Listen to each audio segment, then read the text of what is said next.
Jose Morales was sleeping on cardboard boxes in a garage in Compton, California.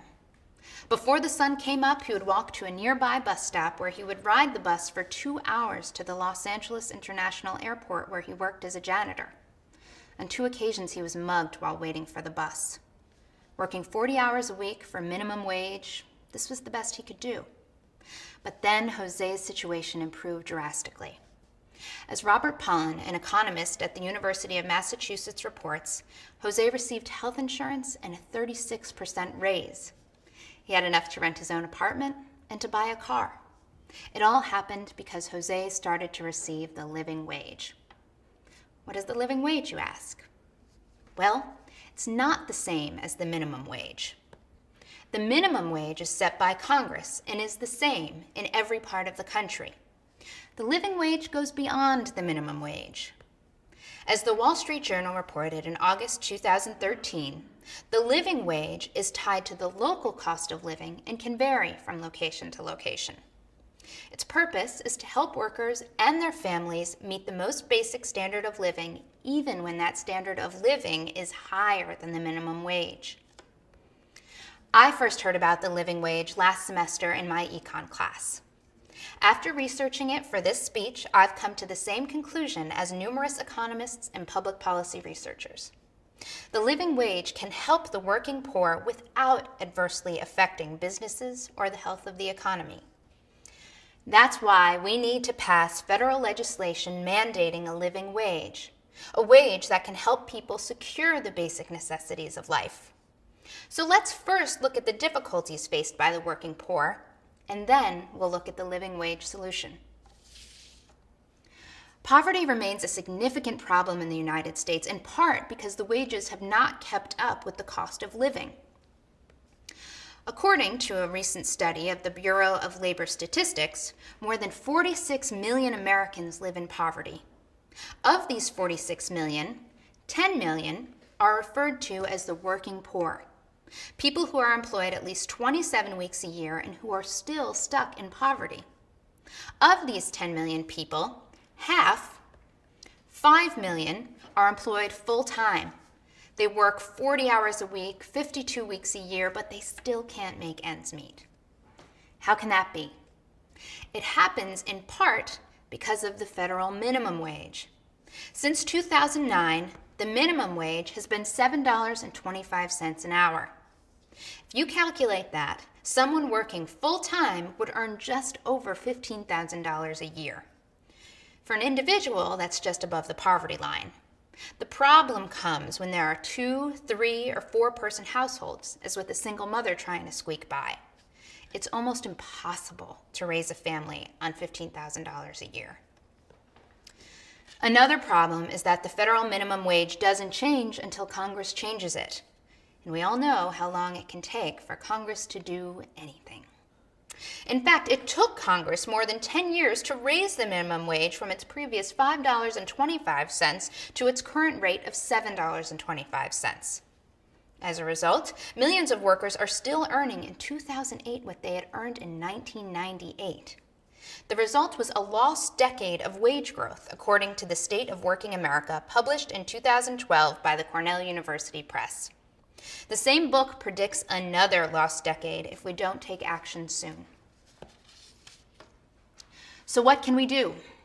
How can we help make sure that people who work full-time earn enough money to lift themselves and their families above poverty level? One way is to implement a federally mandated living wage. The first city in America to institute a living wage was Baltimore in 1994. Since then, the living wage movement has spread to more than 140 jurisdictions. However, as David Newmark, Matthew Thompson, and Leslie Coyle reported in a 2012 issue of the Journal of Labor Policy, most living wage laws cover only people who work for companies with government contracts. At best, only 1% of workers in a city receive the living wage. It's time to cover everyone who works full-time, and to do so with the National Living Wage Law.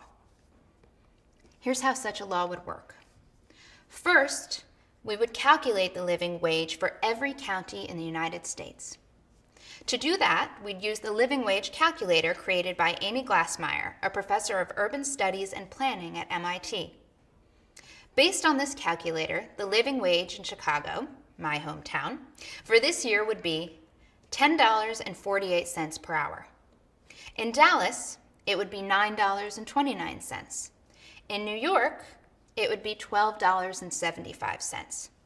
As you can see, there is large variation between the cost of living in different parts of the country. A national living wage would account for these variations. Second, we would tie the living wage to the Consumer Price Index. The Consumer Price Index tracks the price of goods and services in different parts of the country. As the Consumer Price Index increases, the living wage would increase at the same rate. In Chicago, the Consumer Price Index rose by 2% last year. The living wage in that city would then go from $10.48 an hour to $10.69 an hour. And it would cover everyone who works full-time, whether they work for the government or in the private sector. In this way, we can ensure that wages for everyone keep up with the cost of living. As you might expect, there is opposition to instituting a living wage policy. Those who oppose the living wage offer two main arguments. First, they argue that the living wage would be too costly for businesses. But that's not what Jeff Thompson and Jeff Chapman, researchers at the Economic Policy Institute, found.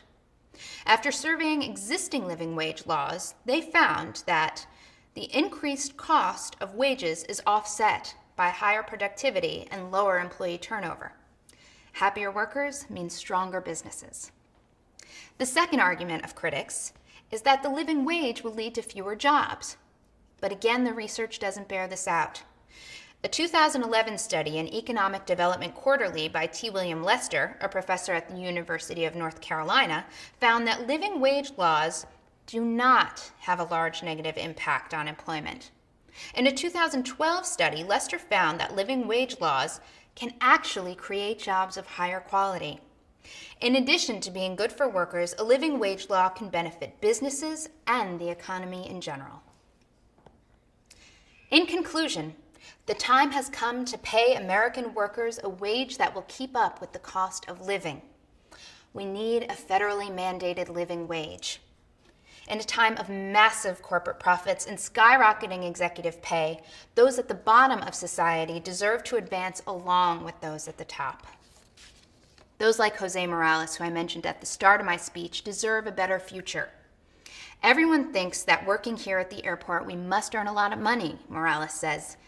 It's not true, but at least now with the living wage we can hold our heads up high. And that's something everyone working a full-time job should be able to say.